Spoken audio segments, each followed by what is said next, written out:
Don't underestimate this tiny thread that's invisible to the naked eye, because the smaller it is, the more powerful it can be. This is the nanothread invented by Professor Jack. Even though it's only 1/10 the thickness of a hair, if you align these nanothreads across a river, they can even cut through a ship. Previously, experts tried all sorts of methods to retrieve intact data from the hard drives on a cargo ship, but nothing worked. Things like ball lightning and nerve gas could only affect small areas, giving the crew time to destroy the hard drives. Neutron bombs could knock everyone out instantly, but they would also damage the hard drives. When the experts were at a loss, Captain John boldly proposed the idea of using nanothreads to cut the entire ship, and surprisingly, all the experts agreed. The only issue was the limited amount of nanothreads. After Professor Jack's calculations, the spacing between the threads had to be set at 50 centimeters. This meant they had to act during the day because at night people lie down to sleep, but during the day, whether walking or squatting, people's height is always more than 50 centimeters. Since this massive weapon looked like the Chinese instrument Guzheng, the operation was named the Guzheng Plan. Soon the day came to intercept the ship. The engineering team had already installed huge pillars on both sides of the canal and placed the parallel nanothreads on them to avoid harming other ships. The threads were submerged underwater before the target arrived, and Professor Jack sat nervously in front of the monitoring equipment, waiting for the target to appear.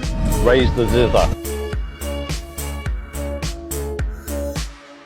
The pilot high above was cautiously watching the water surface, but neither the radar nor his eyes picked up anything unusual. Feeling reassured, he casually started chewing gum, not knowing that death was waiting ahead. 2 minutes later, the ship officially entered the trap. Everything seemed calm, as if nothing had happened. But in reality, the front of the ship had already been sliced into 50-centimeter sections by the nanothreads. As the ship moved forward, sparks began flying from the hull. Only then did the crew on deck start to feel uneasy, but they couldn't figure out what was wrong. They even saw a lifebuoy snap but still didn't realize the danger. Not until their own bodies began to change.